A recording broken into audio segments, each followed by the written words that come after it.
Good morning दोस्तों, स्वागत है आपका हमारे छत्तीसगढ़ करंट अफेयर्स के मंथली रिवीजन सीरीज में। आज हम 1 से 31 मार्च के करंट अफेयर्स के बारे में चर्चा करेंगे। करंट अफेयर वीडियो की पीडीएफ प्राप्त करने के लिए आप हमारे टेलीग्राम से जुड़ सकते हैं, जिसकी लिंक आपको डिस्क्रिप्शन और कमेंट्स में दे दी गई है। साथ ही साथ इसी तरह के करंट अफेयर की वीडियो देखने के लिए सब्सक्राइब करें हमारे इस यूट्यूब चैनल को। चलिए ज्यादा देरी ना करते हुए आज के पहले प्रश्न की ओर चलते हैं। आज का पहला प्रश्न है, देश की पहली लिथियम खदान निम्न में से कहां खुलेगी? 4 ऑप्शन है, इसका सही उत्तर है ऑप्शन ए कटघोरा में खुलेगी। देश की पहली लिथियम खदान कोरबा जिले के कटघोरा में खुलेगी। हाल ही में नीलामी में इस ब्लॉक के लिए रिजर्व प्राइस 2% के विरुद्ध 76% बोली आई, जो रिजर्व प्राइस से 38 गुना अधिक है। कटघोरा के साथ ही कश्मीर के रियासी स्थित लिथियम ब्लॉक की नीलामी शुरू की गई, लेकिन यहाँ कोई बोलीदार आगे नहीं आया। कोरबा जिले के ग्राम घुचापुर के आसपास 250 हेक्टेयर में लिथियम पाए जाने की पुष्टि जियोलॉजिकल सर्वे ऑफ इंडिया ने की थी। इसके बाद इस इलाके में लिथियम पाए जाने के बाद केंद्रीय खान मंत्रालय ने नीलामी की प्रक्रिया शुरू कर दी है। अगला प्रश्न है, छत्तीसगढ़ में वित्तीय वर्ष 2023-24 के लिए मनरेगा के तहत श्रमिकों के लिए मजदूरी दर को बढ़ाकर कितना रुपए किया गया है? इसका सही उत्तर है ऑप्शन सी 243 रुपए किया गया है। अगला प्रश्न है, छत्तीसगढ़ में वित्तीय वर्ष 2023-24 के लिए मनरेगा के तहत श्रमिकों के लिए मजदूरी दर में कितने प्रतिशत की वृद्धि की गई है? इसका सही उत्तर है ऑप्शन सी 10% की वृद्धि की गई है। चलिए इसके बारे में हम डिटेल में पढ़ते हैं। केंद्र सरकार ने मनरेगा के पारिश्रमिक में बदलाव का नोटिफिकेशन जारी कर दिया है। केंद्र सरकार से अलग अलग राज्यों में मनरेगा के तहत मिलने वाले पारिश्रमिक को बढ़ा दिया है, जिससे छत्तीसगढ़ में मजदूरी दर में 10% की वृद्धि की गई है। छत्तीसगढ़ में मनरेगा के तहत मजदूरी दर में 22 रुपए की वृद्धि की गई है। अब छत्तीसगढ़ में 221 रुपए की जगह मजदूरों को 243 रुपए प्रतिदिन के हिसाब से भुगतान होगा। सर्वाधिक मजदूरी दर हरियाणा में 374 रुपए है। मनरेगा की नई मजदूरी की दरें 1 अप्रैल 2024 से प्रभावी होंगी, और यह दरें जो है ना वित्तीय वर्ष 2024-25 के लिए। तो ध्यान रखिएगा दोस्तों, 10% की वृद्धि हुई है, ठीक है, प्रतिशत में। और रुपए में कितने रुपए की वृद्धि हुई है? 22 रुपए की वृद्धि हुई है। अब 221 रुपए की जगह 243 रुपए का भुगतान किया जाएगा, ठीक है, 1 अप्रैल 2024 से प्रभावी होंगी। चलिए अगले प्रश्न की ओर चलते हैं। अगला प्रश्न है, निम्न में से किसे छत्तीसगढ़ का नया पुलिस महानिदेशक बनाया जाएगा? इसका सही उत्तर है ऑप्शन बी हिमांशु गुप्ता को बनाया जाएगा। छत्तीसगढ़ का नया पुलिस महानिदेशक हिमांशु गुप्ता को बनाया गया है। वह वर्तमान पुलिस महानिदेशक अशोक जुनेजा का स्थान लेंगे। अगला प्रश्न है, छत्तीसगढ़ का नया प्रधान मुख्य वन संरक्षक किसे बनाया गया है? इसका सही उत्तर है ऑप्शन ए अनिल कुमार साहू को बनाया गया है। छत्तीसगढ़ में 36 आईएफएस अफसरों का ट्रांसफर हुआ है। आदेश के मुताबिक आईएएफ अफसर अनिल कुमार साहू को प्रधान मुख्य वन संरक्षक बनाया गया है।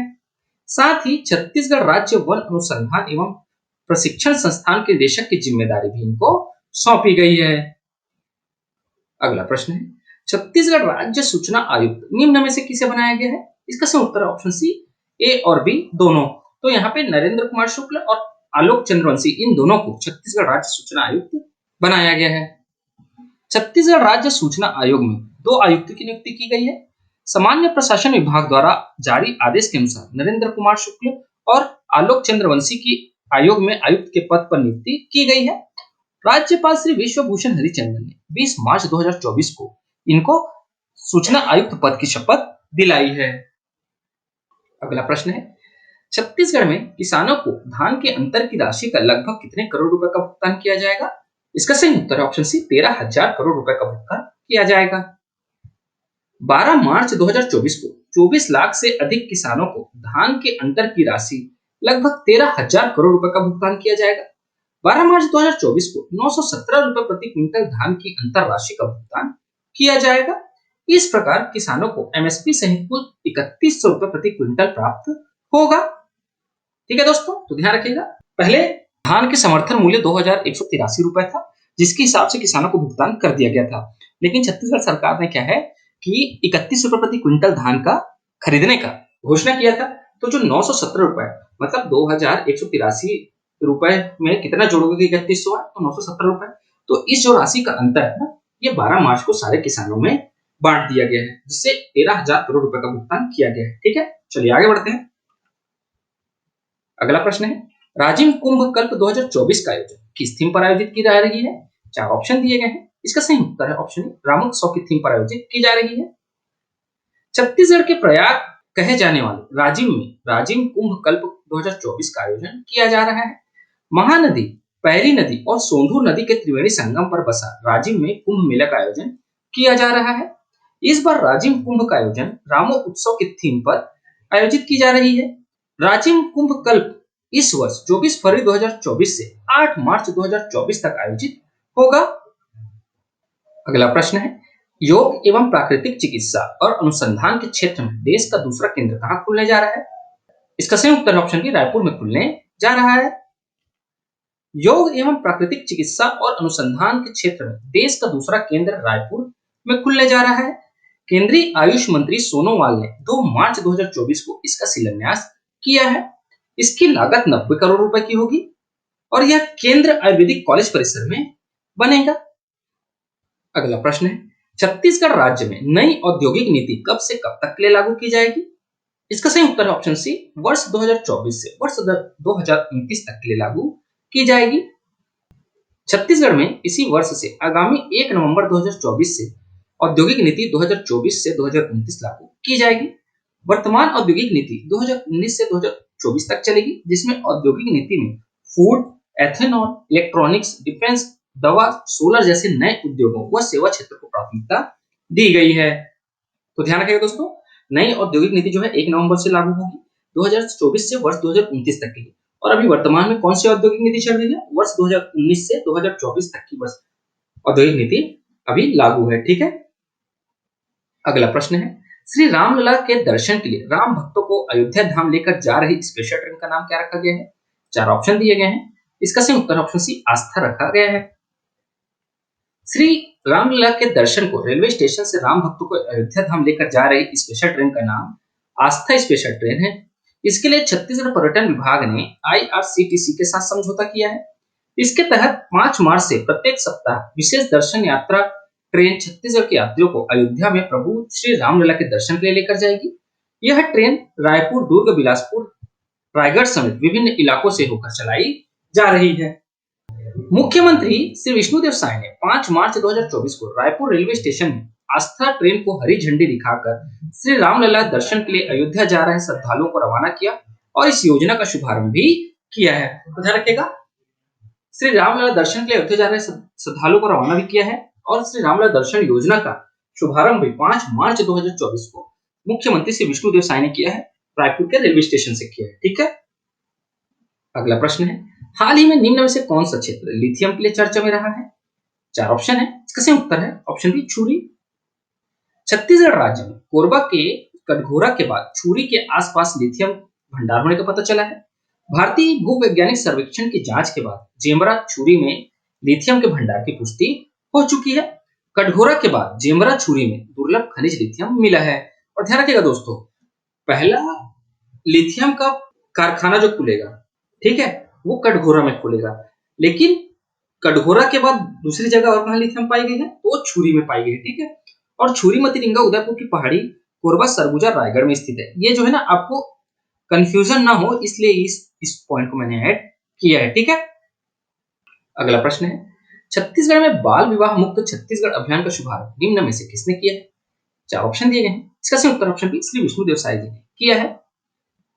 मुख्यमंत्री श्री विष्णुदेव साय ने 10 मार्च 2024 को रायपुर के साइंस कॉलेज ग्राउंड में महतारी वंदन सम्मेलन में बाल विवाह मुक्त छत्तीसगढ़ अभियान का शुभारंभ किया है। इस दौरान मुख्यमंत्री ने स्वयं बाल विवाह रोकथाम संकल्प पत्र पर हस्ताक्षर किए हैं। अभियान का संचालन प्रदेश में महिला एवं बाल विकास विभाग द्वारा यूनिसेफ के सहयोग से किया जाएगा।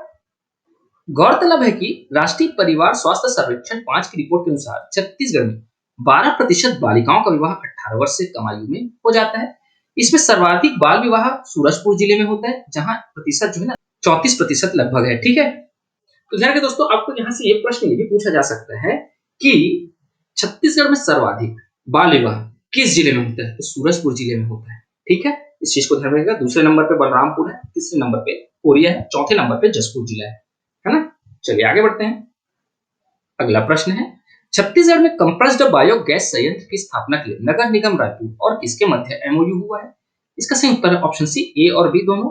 तो छत्तीसगढ़ बायोफ्यूल विकास प्राधिकरण और भारत पेट्रोलियम कॉर्पोरेशन लिमिटेड के साथ एमओयू हुआ है। डिटेल में देखते हैं इसको, ज्यादा क्लियर होगा। ठीक है, रायपुर और भिलाई नगर निगम में 100 से 150 टन प्रतिदिन क्षमता के नगरीय ठोस अपशिष्ट पर आधारित कंप्रेस्ड बायोगैस संयंत्र की स्थापना के लिए भारत सरकार के उपक्रम भारत पेट्रोलियम कॉर्पोरेशन और राज्य के नगर पालिक निगम रायपुर और भिलाई तथा छत्तीसगढ़ बायोफ्यूल विकास प्राधिकरण के मध्य त्रिपक्षीय एमओयू पर हस्ताक्षर किए गए। स्थापित होने वाले दो कंप्रेस्ड बायोगैस संयंत्रों में लगभग 200 से 250 मीट्रिक टन नगरीय ठोस अपशिष्ट का उपयोग प्रतिदिन जैव ईंधन के उत्पादन में किया जाएगा।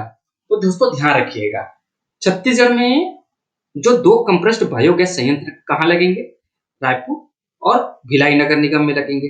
ठीक है, किसके साथ इसका एमओयू हुआ है, तो रायपुर और भिलाई नगर निगम ने भारत पेट्रोलियम कॉर्पोरेशन लिमिटेड और छत्तीसगढ़ बायोफ्यूल विकास प्राधिकरण के साथ एमओयू किया है। ठीक है, कहाँ लगेगा ये भी ध्यान रखना, रायपुर और भिलाई नगर निगम, ये दो जगह रायपुर और भिलाई में कंप्रेस्ड बायोगैस संयंत्र की स्थापना की जाएगी, है ना। भारत पेट्रोलियम कॉर्पोरेशन लिमिटेड द्वारा इन दो संयंत्रों की स्थापना के लिए लगभग 100 करोड़ रुपए का निवेश किया जाएगा। अगला प्रश्न है, हाल ही में छत्तीसगढ़ पुलिस द्वारा निम्न में से कौन सा ऐप बनाया गया है? इसका सही उत्तर ऑप्शन सी, ए और बी दोनों। तो छत्तीसगढ़ पुलिस द्वारा जो है ना आईओ मितान मोबाइल ऐप और त्रिनयन ऐप बनाया गया है। मुख्यमंत्री श्री विष्णुदेव साय ने 14 मार्च 2024 को छत्तीसगढ़ पुलिस द्वारा बनाए गए दो ऐप लॉन्च किए हैं। मुख्यमंत्री श्री विष्णुदेव साय ने आईओ मितान मोबाइल ऐप लॉन्च किया। यह विवेचना अधिकारियों के लिए काफी उपयोगी होगा। साथ ही उन्होंने दुर्ग पुलिस रेंज द्वारा तैयार किए गए त्रिनयन ऐप का भी शुभारंभ किया है। इस त्रिनयन ऐप के माध्यम से 100 किलोमीटर तक के दायरे के सभी सीसीटीवी कैमरे के लोकेशन ट्रेस किए जा सकेंगे। इससे अपराधियों को पकड़ने में आसानी होगी। अगला प्रश्न है, निम्न में से किसे व्यापम और माध्यमिक शिक्षा मंडल का अध्यक्ष पद सौंपा गया है? इसका सही उत्तर है ऑप्शन ए, रेणु जी पिल्ले को सौंपा गया है। एससीएस रेणु जी पिल्ले को व्यापम और माध्यमिक शिक्षा मंडल का अध्यक्ष पद सौंपा गया है। अगला प्रश्न है, सरगुजा जिले के किस विकास खंड को आकांक्षी ब्लॉक के रूप में शामिल किया गया है? इसका सही उत्तर है ऑप्शन बी, लखनपुर को शामिल किया गया है। आकांक्षी ब्लॉक कार्यक्रम के अंतर्गत नीति आयोग के CEO Shri V R Subrahmanyam की अध्यक्षता में नीति आयोग ने वोकल फॉर लोकल पहल के अंतर्गत आकांक्षा लोगों का अनावरण किया गया। छत्तीसगढ़ राज्य के सरगुजा जिले के लखनपुर विकास खंड को आकांक्षी ब्लॉक के रूप में शामिल किया गया है। नीति आयोग के वोकल फॉर लोकल पहल के अंतर्गत इस पहल के एक भाग के रूप में 500 आकांक्षी स्वदेशी स्थानीय उत्पादों को आकांक्षा के तहत समेकित किया गया है। वोकल फॉर लोकल से तात्पर्य स्थानीय उद्योग को प्रोत्साहित करना व स्थानीय स्तर पर उपयोग करना है और घरेलू उद्योग को विकसित करने के साथ धीरे धीरे आत्मनिर्भर बनने के लिए दीर्घकालीन प्रभावों का उपयोग करना है। अगला प्रश्न है, स्वामी विवेकानंद एयरपोर्ट को उत्कृष्ट यात्री सेवा एवं सर्विस क्वालिटी के लिए देश भर में कौन सा स्थान मिला है? इसका सही उत्तर है ऑप्शन बी, 5वां स्थान मिला है। स्वामी विवेकानंद एयरपोर्ट को उत्कृष्ट यात्री सेवा एवं सर्विस क्वालिटी के लिए देश भर में 5वां स्थान मिला है। एयरपोर्ट काउंसिल ऑफ इंडिया द्वारा 1 जनवरी 2023 से 31 दिसंबर 2023 के बीच सर्वे किया गया। एयरपोर्ट सर्विस क्वालिटी द्वारा किए गए सर्वे के आधार पर रायपुर एयरपोर्ट को 5 में से 4.88 अंक दिए गए हैं। अगला प्रश्न है, छत्तीसगढ़ राज्य में 58वां विभाग का गठन किया गया है। इस विभाग का नाम क्या है? तो इसका सही उत्तर है ऑप्शन डी, सुशासन व अभिसरण विभाग रखा गया है। छत्तीसगढ़ में 58वां विभाग का गठन किया गया है। इसका नाम सुशासन व अभिसरण विभाग रखा गया है। छत्तीसगढ़ राज्य शासन द्वारा भारतीय पुलिस सेवा के अधिकारी और मुख्यमंत्री श्री विष्णुदेव साय के सचिव राहुल भगत को उनके वर्तमान कर्तव्यों के साथ सुशासन व अभिसरण विभाग का अतिरिक्त प्रभार दिया गया है। मुख्यमंत्री श्री विष्णुदेव साय के सचिव आईपीएस राहुल गुप्ता को इस विभाग का पहला सचिव बनाया गया है। छत्तीसगढ़ राज्य में अब तक कुल 57 विभाग थे। अब एक नए विभाग के गठन से इनकी संख्या बढ़कर 58 हो गई है। ध्यान रखिएगा दोस्तों, इससे पहला एक प्रश्न और यहाँ से पूछा जा सकता है कि छत्तीसगढ़ के नए विभाग सुशासन व अभिसरण विभाग का पहला सचिव किसे बनाया गया है? तो किसे बनाया गया? राहुल भगत जी को बनाया गया, जो पहले से ही मुख्यमंत्री श्री विष्णुदेव साय के सचिव हैं। ठीक है, अगला प्रश्न है, इंडियन एक्सप्रेस वे द्वारा जारी देश के 100 प्रभावशाली लोगों की सूची में मुख्यमंत्री विष्णुदेव साय किस नंबर पर है? इसका सही उत्तर है ऑप्शन डी, 77वें नंबर पर है। छत्तीसगढ़ के मुख्यमंत्री श्री विष्णुदेव साय 100 प्रभावशाली लोगों की लिस्ट में शामिल किए गए हैं। उल्लेखनीय है कि मीडिया समूह इंडियन एक्सप्रेस द्वारा जारी देश के 100 प्रभावशाली लोगों की सूची में मुख्यमंत्री विष्णुदेव साय 77वें नंबर पर काबिज है। अगला प्रश्न है, केंद्र की एस्ट्रो पार्क योजना के तहत कर्क और मानक समय का कटान बिंदु छत्तीसगढ़ के किस जिले में मिला है? इसका सही उत्तर ऑप्शन है कोरिया जिले में मिला है। देश में कर्क रेखा 8 राज्यों और समय मानक रेखा 5 राज्यों से होकर गुजरती है। देश का छत्तीसगढ़ इकलौता राज्य है जिसके सूरजपुर जिले के महानदी के किनारे भैंसा मुंडा गांव में ये दोनों रेखाएं एक दूसरे को काटती है। केंद्र सरकार की एस्ट्रो पार्क योजना के लिए वैज्ञानिकों ने एक दल 28 फरवरी को इस रेखा को खोजने पहुंचा। अब नई तकनीक डिफरेंट ग्लोबल पोजिशनिंग सिस्टम के से रेखा को खोजा गया तो वह करीब 28 किलोमीटर दूर माया गांव में मिली तथा कर्क और मानक समय रेखा का कटान बिंदु कोरिया जिले के सोनहत गांव में मिला है। ध्यान रखिए दोस्तों, यहाँ से आपको छत्तीसगढ़ के प्रोस्पेक्टिव से पूछा जाए तो आप सूरजपुर जिला ही इसमें आंसर लीजिएगा, लेकिन केंद्र सरकार के प्रोस्पेक्टिव से पूछा जाए तो आपको कोरिया जिला लेना पड़ेगा क्योंकि ये जो एस्ट्रो पार्क योजना है ना, ये केंद्र सरकार की योजना है। केंद्र सरकार की योजना के तहत आपको कटान बिंदु कोरिया जिला लेना पड़ेगा जिसके सोनहत गांव में मिला है, ठीक है। लेकिन छत्तीसगढ़ में ऑलरेडी बताया जा चुका है, सारे बुक्स में आपको यही मिलेगा कि कर्क रेखा और समय मानक रेखा सूरजपुर जिले के भैंसा मुंडा गांव में मिलती है, ठीक है। तो यही सूरजपुर जिला ही आपको लेना है छत्तीसगढ़ राज्य के प्रोस्पेक्टिव से। लेकिन जब आपको सिर्फ एस्ट्रो पार्क योजना से रिलेटेड क्वेश्चन पूछे ना, तब आप इस पे कोरिया जिला लेना, ठीक है। अब ये भी देख लेते हैं कि एस्ट्रो पार्क योजना क्या है। तो छत्तीसगढ़ में बनेगा एक एस्ट्रो पार्क। तो खगोलीय घटनाओं के रहस्यों को आम जन तक समझाने के लिए केंद्र ने एस्ट्रो पार्क योजना की शुरुआत की है। इसके तहत देश में जहां भी कर्क रेखा गुजर रही है उस राज्य में कर्क रेखा पर एक एस्ट्रो पार्क डेवलप किया जाएगा। इसका उद्देश्य है कि प्राकृतिक घटनाओं के पौराणिक विश्वासों को वैज्ञानिक स्पष्टीकरण से सामने लाया जा सके। इस योजना के तहत छत्तीसगढ़ में 4 जिलों को चिन्हित किया गया है जिसमें सूरजपुर, कोरिया, बलरामपुर और मनेन्द्रगढ़, चिरमिरी, भरतपुर शामिल है। पहले चरण में सूरजपुर जिले के मायापुर गांव में 2 एकड़ जमीन पर पार्क बनाने की योजना है। इसके लिए 5 करोड़ 22 लाख रुपए का बजट भी रखा गया है। इसमें 50% बजट केंद्र और 50% राशि राज्य सरकार देगी। ध्यान रखिएगा दोस्तों, एस्ट्रो पार्क योजना के तहत छत्तीसगढ़ में कितने जिलों को चिन्हित किया गया है? 4 जिलों, सूरजपुर, कोरिया, बलरामपुर और मनेन्द्रगढ़, चिरमिरी, भरतपुर, ठीक है। इसका जो बजट है उसमें 50% की राशि राज्य सरकार और 50% की राशि केंद्र सरकार देगी, ठीक है। अगला प्रश्न है, हाल ही में छत्तीसगढ़ में कौन से क्रम के कला केंद्र का लोकार्पण किया गया है? इसका सही उत्तर ऑप्शन डी, चौथे क्रम के कला केंद्र का लोकार्पण किया गया है। रायपुर का पहला कला केंद्र नालंदा परिसर में खोला जाएगा। नालंदा परिसर में मुख्यमंत्री विष्णुदेव साय ने इसका उद्घाटन किया। इस कला केंद्र में एक ही स्थान पर डांस, सिंगिंग, वादन और आर्ट फॉर्म सीखने मिलेगा। ये रायपुर का पहला और छत्तीसगढ़ का चौथा कला केंद्र है। जिला प्रशासन द्वारा बनाए गए इस कला केंद्र में बच्चों से लेकर युवाओं की कला की 12 विधाओं के प्रशिक्षण की व्यवस्था की गई है। तो ध्यान रखिए दोस्तों, रायपुर का पहला कला केंद्र है, नालंदा परिसर में खोला गया है और छत्तीसगढ़ का चौथा है, ठीक है। कितने विधाओं का प्रशिक्षण की व्यवस्था है? 12 विधाओं का, ठीक है। अगला प्रश्न है, छत्तीसगढ़ के प्राइमरी स्कूलों में निम्न में से किस कक्षा से अब अंग्रेजी भी पढ़ाई जाएगी? इसका सही उत्तर है ऑप्शन ए, पहली कक्षा से अंग्रेजी पढ़ाई जाएगी। छत्तीसगढ़ के प्राइमरी स्कूलों में अब पहली कक्षा से ही अंग्रेजी पढ़ाई जाएगी।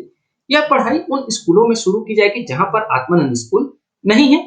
छत्तीसगढ़ के बच्चों में अंग्रेजी लिखने और बोलने की कला विकसित हो, इसके लिए यह फैसला किया गया है। अगले शिक्षा सत्र से अंग्रेजी एक भाषा के तौर पर कक्षा पहली से प्रारंभ की जाएगी। स्कूल शिक्षा विभाग की योजना है कि हर साल 5000 स्कूलों में अंग्रेजी की पढ़ाई प्रारंभ की जाए। इस तरह 5 सालों में 25,000 स्कूलों में अंग्रेजी की पढ़ाई प्रारंभ करने की तैयारी है। छत्तीसगढ़ में इस समय करीब 32,000 प्राइमरी स्कूल संचालित किए जा रहे हैं और छत्तीसगढ़ में वर्तमान में हिंदी माध्यम के स्कूलों में कक्षा 8वीं से अंग्रेजी की पढ़ाई की जाती है। और छत्तीसगढ़ में अब तक जो है ना 751 स्कूलों को आत्मानंद स्कूल में बदलाव किया जा चुका है। अगला प्रश्न है, पीएम ई बस सेवा योजना के अंतर्गत छत्तीसगढ़ के लिए कुल कितने ई बसों की स्वीकृति प्राप्त हुई है? इसका सही उत्तर ऑप्शन बी, कुल 240 बसों की स्वीकृति प्राप्त हुई है। शहरों में सार्वजनिक परिवहन के ढांचे को दुरुस्त करने के लिए केंद्र सरकार द्वारा पीएम ई बस सेवा योजना प्रारंभ की गई है। योजना के तहत राज्यों को शहरों की जनसंख्या के आधार पर बसों की संख्या निर्धारित की गई है, जिसके अनुसार रायपुर को 100, दुर्ग भिलाई को 50, बिलासपुर को 50, कोरबा को 40, इस प्रकार कुल 240 बसों की स्वीकृति प्राप्त हुई। भारत सरकार द्वारा पीएम ई बस सेवा योजना के तहत छत्तीसगढ़ के 4 प्रमुख शहरों दुर्ग, भिलाई, रायपुर, कोरबा, बिलासपुर को इलेक्ट्रिक बसों के संचालन की मंजूरी दी गई है। ठीक है, तो ध्यान रखिएगा, 4 शहरों को बस संचालन की मंजूरी दी गई है, जिसमें दुर्ग, भिलाई, रायपुर, कोरबा, बिलासपुर है। कुल कितने? 240 बसों की स्वीकृति प्राप्त हुई। अगला प्रश्न है, छत्तीसगढ़ में मुख्यमंत्री निर्माण श्रमिक पेंशन सहायता योजना के तहत कितने रुपए पेंशन दिए जाने का प्रावधान किया गया है? इसका सही उत्तर है ऑप्शन सी, 1500 रुपए पेंशन देने का प्रावधान किया गया है। छत्तीसगढ़ श्रम मंत्री श्री लखनलाल देवांगन ने श्रमिकों के हित और उनके बेहतर जीवन यापन हेतु निर्माण श्रमिकों के लिए पेंशन योजना का शुभारंभ किया है। इस योजना के तहत पात्र निर्माण श्रमिकों को पेंशन राशि सीधे उनके खातों में हस्तांतरण कर योजना को प्रारंभ किया गया। छत्तीसगढ़ भवन एवं अन्य सनिर्माण कर्मकार कल्याण मंडल द्वारा संचालित मुख्यमंत्री निर्माण श्रमिक पेंशन सहायता योजना के तहत ऐसे पंजीकृत निर्माण श्रमिक जिनकी आयु 60 वर्ष पूर्ण हो चुकी है, उन श्रमिकों को जीवन पर्यंत प्रति माह 1500 रुपए पेंशन दिया जाना प्रावधानित है। ऐसे पेंशनधारी निर्माण श्रमिक जिनकी मृत्यु हो जाती है, उन परिस्थिति में निर्माण श्रमिक के आश्रित को राशि 750 रुपए मासिक पेंशन दिया जाना प्रावधानित है। अगला प्रश्न है, छत्तीसगढ़ में श्री रामलाल दर्शन योजना का शुभारंभ कब किया गया है? इसका सही उत्तर ऑप्शन बी, 5 मार्च 2024 को किया गया है। 5 मार्च 2024 को छत्तीसगढ़ में श्री रामलाल दर्शन योजना का शुभारंभ किया गया। इसके तहत राजधानी रायपुर के रेलवे स्टेशन से अयोध्या जाने वाली 12 कोच वाली विशेष ट्रेन से 850 राम भक्तों की टोली को लेकर रवाना किया गया है। छत्तीसगढ़ देश का पहला राज्य है जहां की जनता को सरकारी खर्च पर श्री रामलला का दर्शन कराया जा रहा है। आने वाले दिनों में रायपुर के अलावा बिलासपुर, रायगढ़ से भी ट्रेन अयोध्या के लिए रवाना होगी। अगला प्रश्न है, हरियर छत्तीसगढ़ योजना के तहत कितने हेक्टेयर क्षेत्र में पौधे लगाने की योजना लगाई गई है? इसका सही उत्तर है ऑप्शन सी, 2431 हेक्टेयर। छत्तीसगढ़ में हरियाली प्रसार के लिए वन क्षेत्रों में हरियर छत्तीसगढ़ योजना के तहत 2431 हेक्टेयर क्षेत्र में 20 लाख से अधिक पौधे लगाने की योजना लाई गई है। प्राकृतिक पुनरुत्पादन के संरक्षण के लिए 240 करोड़ रुपए का बजट प्रावधान किया गया है। छत्तीसगढ़ में इको टूरिज्म बोर्ड की स्थापना की जाएगी।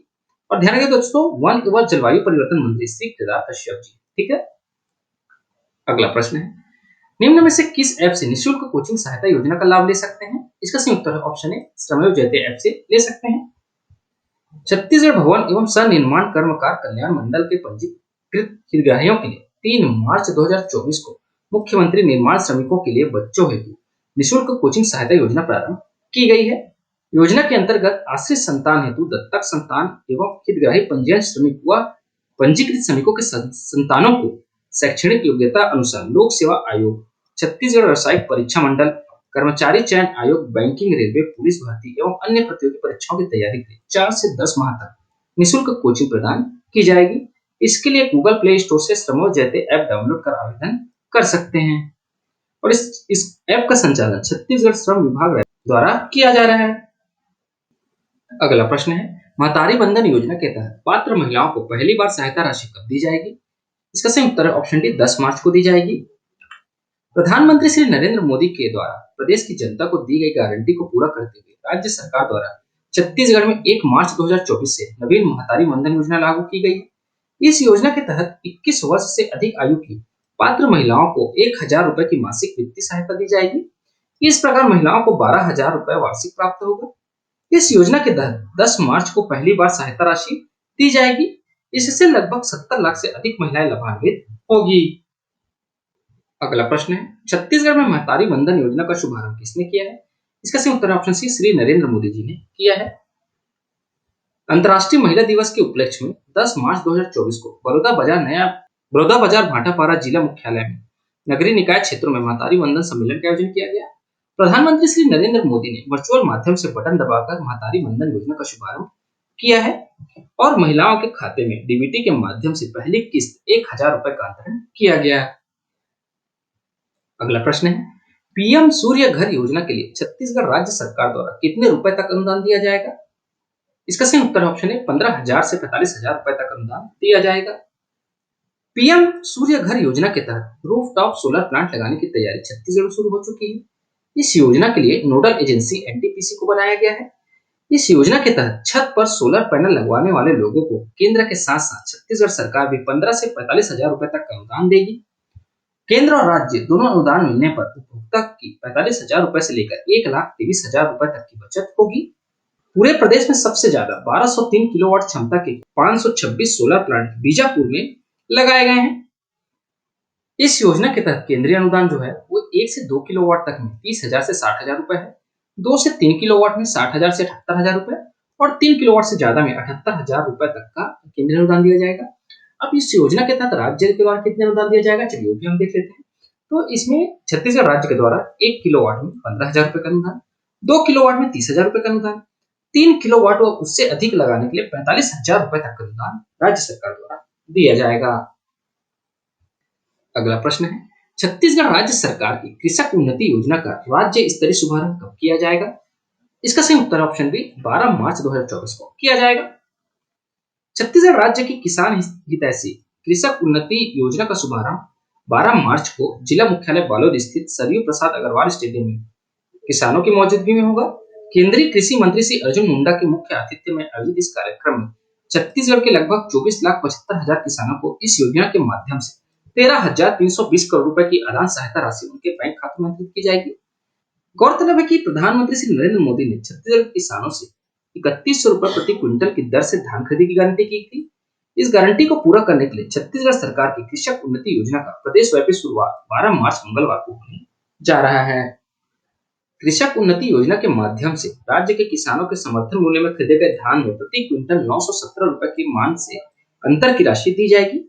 इस योजना के तहत किसानों को 31 रुपए प्रति क्विंटल धान के मूल्य के मान की अंतर राशि प्रदान की जाएगी।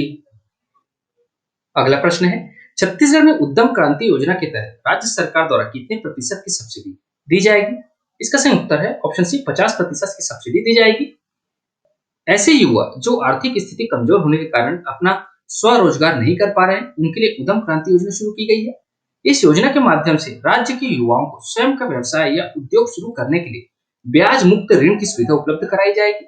छत्तीसगढ़ राज्य सरकार द्वारा युवाओं को स्वरोजगार स्थापित करने के लिए 50% सब्सिडी पर ब्याज मुक्त ऋण उपलब्ध कराया जाएगा। चलिए अब हम क्या होता है छत्तीसगढ़ उद्यम क्रांति योजना क्या है इसके बारे में जानकारी लेते हैं। इस योजना का नाम है छत्तीसगढ़ उद्यम क्रांति योजना। इसकी घोषणा केंद्रीय गृह मंत्री अमित शाह जी द्वारा की गई थी।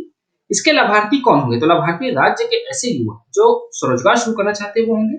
इस योजना का उद्देश्य जो है वो युवाओं को स्वरोजगार स्थापित करने के लिए वित्तीय सहायता प्रदान करना है। लाभ क्या होगा इस योजना से कि ऋण लेने की दिशा में ऋण पर लगने वाले ब्याज से मुक्ति। इसमें सब्सिडी राशि जो है वो 50% की होगी। अगला प्रश्न है, वन स्टेशन वन प्रोडक्ट योजना का लोकार्पण किसने किया है? इसका सही उत्तर ऑप्शन बी श्री नरेंद्र मोदी जी ने किया है। प्रधानमंत्री श्री नरेंद्र मोदी ने 12 मार्च 2024 को 85,000 करोड़ से अधिक लागत के 6,000 से अधिक रेल परियोजनाओं का वर्चुअली शुभारंभ एवं लोकार्पण किया है। प्रधानमंत्री नरेंद्र मोदी ने 12 मार्च 2024 को छत्तीसगढ़ में 249 करोड़ रुपए की 43 रेलवे परियोजनाओं का उद्घाटन किया, जिसमें 124 करोड़ रुपए की लागत वाली 40 परियोजनाओं का तथा 125 करोड़ रुपए की लागत की 3 परियोजनाओं की आधारशिला रखी है। छत्तीसगढ़ के 34 रेलवे स्टेशनों में वन प्रोडक्ट वन योजना के तहत बिक्री केंद्र खोले गए हैं। अगला प्रश्न है, छत्तीसगढ़ में प्रधानमंत्री उज्ज्वला योजना के तहत कितने गैस कनेक्शन दिए गए हैं? इसका सही उत्तर ऑप्शन सी 36,76,000 गैस कनेक्शन दिए गए हैं। छत्तीसगढ़ की महिलाओं को खाना बनाने के लिए प्रधानमंत्री उज्ज्वला योजना के तहत निःशुल्क गैस कनेक्शन दिया जा रहा है। प्रदेश में प्रधानमंत्री उज्ज्वला योजना के तहत 36,76,000 महिलाओं को गैस कनेक्शन दिया गया है। केंद्र सरकार ने 1 मई 2016 को प्रधानमंत्री उज्ज्वला योजना की शुरुआत की थी। अगला प्रश्न है, छत्तीसगढ़ से किसे रेनबो मीडिया द्वारा I am women of the year award से सम्मानित किया गया है? इसका सही उत्तर ऑप्शन सी सोनम श्रीवास्तव को सम्मानित किया गया है। रेनबो मीडिया द्वारा अंतर्राष्ट्रीय महिला दिवस के अवसर पर छत्तीसगढ़ की सोनम श्रीवास्तव को दिल्ली में स्थित कॉन्स्टिट्यूशन क्लब ऑफ इंडिया में नेटवर्क रेनबो मीडिया के द्वारा I am woman of the year award देकर सम्मानित किया गया। अगला प्रश्न है, छत्तीसगढ़ के किस लोक कलाकार को संगीत नाटक अकादमी पुरस्कार से सम्मानित किया जाएगा? इसका सही उत्तर है ऑप्शन बी पूनम विराट तिवारी को सम्मानित किया जाएगा। छत्तीसगढ़ की लोक कलाकार पूनम विराट तिवारी को संगीत नाटक अकादमी पुरस्कार से सम्मानित किया जाएगा। वहीं पूनम विराट तिवारी छत्तीसगढ़ के राजनांदगांव जिले की रहने वाली है। साथ ही साथ छत्तीसगढ़ की पंडवानी गायिका समप्रिया पूजा निषाद को उस्ताद बिस्मिल्लाह खां युवा पुरस्कार से सम्मानित किया जाएगा। अगला प्रश्न है, निम्न में से किस जिले को पेयजल सर्वेक्षण के लिए राष्ट्रपति द्रौपदी मुर्मू द्वारा राष्ट्रीय पुरस्कार प्रदान किया जाएगा? इसका सही उत्तर है ऑप्शन बी, रायगढ़ को पुरस्कृत किया जाएगा। रायगढ़ जिले को पेयजल सर्वेक्षण के लिए राष्ट्रीय पुरस्कार मिलने जा रहा है। 5 मार्च को विज्ञान भवन नई दिल्ली में आयोजित समारोह में राष्ट्रपति द्रौपदी मुर्मू राष्ट्रीय पुरस्कार प्रदान करेंगी। अगला प्रश्न है, हाल ही में किस पुरातत्वविद का निधन हो गया है जिन्हें वर्ष 2017 में पद्मश्री से सम्मानित किया जा चुका है? इसका सही उत्तर है ऑप्शन सी, अरुण कुमार शर्मा को सम्मानित किया जा चुका है। छत्तीसगढ़ के पुरातत्वविद पद्मश्री अरुण कुमार शर्मा को 92 साल की उम्र में निधन हो गया है। उन्होंने राम मंदिर बनवाने के लिए अहम भूमिका निभाई और उन्हीं की मांग पर राम जन्मभूमि में खुदाई की गई थी। खुदाई में मिले अवशेषों पर उन्होंने रिसर्च किया था। सिरपुर का उत्खनन कर उनके नेतृत्व में ही हुआ था। इन्हें वर्ष 2017 में पद्मश्री सम्मान से सम्मानित किया गया था। अगला प्रश्न है, यूएई में आयोजित विश्व कराटे चैंपियनशिप में छत्तीसगढ़ की स्नेहा बंजारे ने कौन सा पदक जीता है? इसका सही उत्तर ऑप्शन बी, रजत पदक जीता है। यूएई में आयोजित विश्व कराटे चैंपियनशिप में कोरबा जिले की स्नेहा बंजारे ने सीनियर वर्ग के 68 किलोग्राम में रजत पदक जीता है। भारत से 49 खिलाड़ियों का चयन हुआ था, जिसमें छत्तीसगढ़ से एकमात्र खिलाड़ी के रूप में स्नेहा का चयन हुआ था। ध्यान रहे दोस्तों, आपसे ये भी प्रश्न पूछा जा सकता है कि हाल ही में रजत पदक विजेता स्नेहा बंजारे छत्तीसगढ़ की किस जिले से संबंधित है? तो ध्यान रखिए, कोरबा जिले से संबंधित है। किस खेल से संबंधित है? कराटे की खेल से संबंधित है। ठीक है। अगला प्रश्न है, इंडियन लॉ रिपोर्ट्स छत्तीसगढ़ द्विभाषी संस्करण का विमोचन किसने किया है? इसका सही उत्तर है ऑप्शन डी, श्री रमेश सिन्हा ने किया है। मुख्य न्यायाधीश श्री रमेश सिन्हा के छत्तीसगढ़ राज्य उच्च न्यायालय बिलासपुर के ऑडिटोरियम में इंडियन लॉ रिपोर्ट्स छत्तीसगढ़ द्विभाषी संस्करण का विमोचन किया है। अगला प्रश्न है, जनसंपर्क विभाग द्वारा प्रकाशित कॉफी टेबल बुक मैं महतारी हूं का विमोचन किसने किया? इसका सही उत्तर ऑप्शन बी, श्री विष्णुदेव साय ने किया है। मुख्यमंत्री श्री विष्णुदेव साय ने रायपुर में आयोजित महतारी वंदन योजना के राज्य स्तरीय शुभारंभ कार्यक्रम में जनसंपर्क विभाग द्वारा प्रकाशित कॉफी टेबल बुक मैं महतारी हूं का विमोचन किया है। इसमें प्रदेश के अलग अलग इलाकों के महतारी वंदन योजना की 36 लाभार्थी महिलाओं की कहानियों को संजोया गया है। अगला प्रश्न है, निम्न में से किस राज्य में सबसे ज्यादा नक्सल प्रभावित जिले हैं?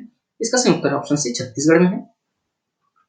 केंद्रीय गृह मंत्रालय द्वारा वर्ष 2024 की ताजी रिपोर्ट में देश के अति नक्सल प्रभावित जिलों की संख्या में कमी आई है।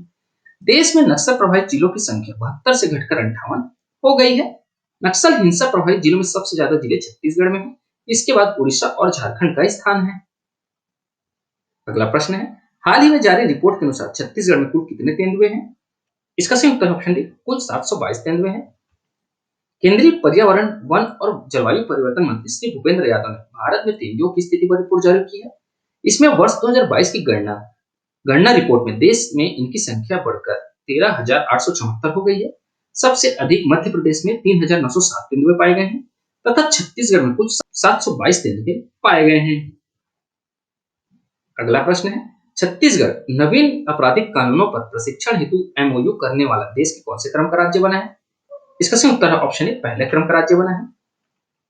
मुख्यमंत्री श्री साय की उपस्थिति में नवीन आपराधिक कानूनों पर प्रशिक्षण हेतु छत्तीसगढ़ पुलिस व हिदायतुल्लाह राष्ट्रीय विधि विश्वविद्यालय के मध्य एमओयू हुआ है। इस प्रकार को एमओयू करने वाला छत्तीसगढ़ पहला राज्य है। यह एमओयू कानूनी प्रणाली को मजबूत करने एवं सभी के लिए त्वरित न्याय सुनिश्चित करने के लिए छत्तीसगढ़ सरकार की प्रतिबद्धता को दर्शाता है। एमओयू के तहत नवीन कानूनों, भारतीय नागरिक सुरक्षा संहिता, भारतीय न्याय संहिता एवं भारतीय साक्ष्य अधिनियम 2023 पर पुलिस अधिकारी एवं कर्मचारियों को प्रशिक्षण दिया जाएगा। अगला प्रश्न है, छत्तीसगढ़ में अब मंडी शुल्क 3% से घटकर कितना प्रतिशत कर दिया गया है? इसका सही उत्तर है ऑप्शन बी, 1.5% कर दिया गया है। छत्तीसगढ़ में अब मंडी शुल्क 3% से घटाकर 1.5% कर दिया गया है। वहीं कृषक कल्याण शुल्क को 0.5% किया गया है। अगला प्रश्न है, हाल ही में चर्चित रक्तवीर अभियान किससे संबंधित है? इसका सही उत्तर है ऑप्शन बी, राजिम कुंभ कल्प 2024 से संबंधित है। राजिम कुंभ कल्प 2024 में रक्तवीर अभियान ने विराट संत समागम में मात्र 5 दिनों में 23,180 लोगों का ब्लड टेस्ट कार्ड उपलब्ध कराकर नया विश्व रिकॉर्ड दर्ज किया है। अगला प्रश्न है, प्रधानमंत्री श्री नरेंद्र मोदी कब पीएम सूरज पोर्टल का वर्चुअल लॉन्च किया है? इसका सही उत्तर ऑप्शन सी 13 मार्च 2024 को किया है। प्रधानमंत्री श्री नरेंद्र मोदी ने देश भर में लोगों को सूरज पोर्टल की सौगात दी है। राष्ट्रीय पोर्टल सामाजिक उत्थान और रोजगार पर आधारित है। वंचित को रोजगार के लिए ऋण प्रदान किया जाएगा।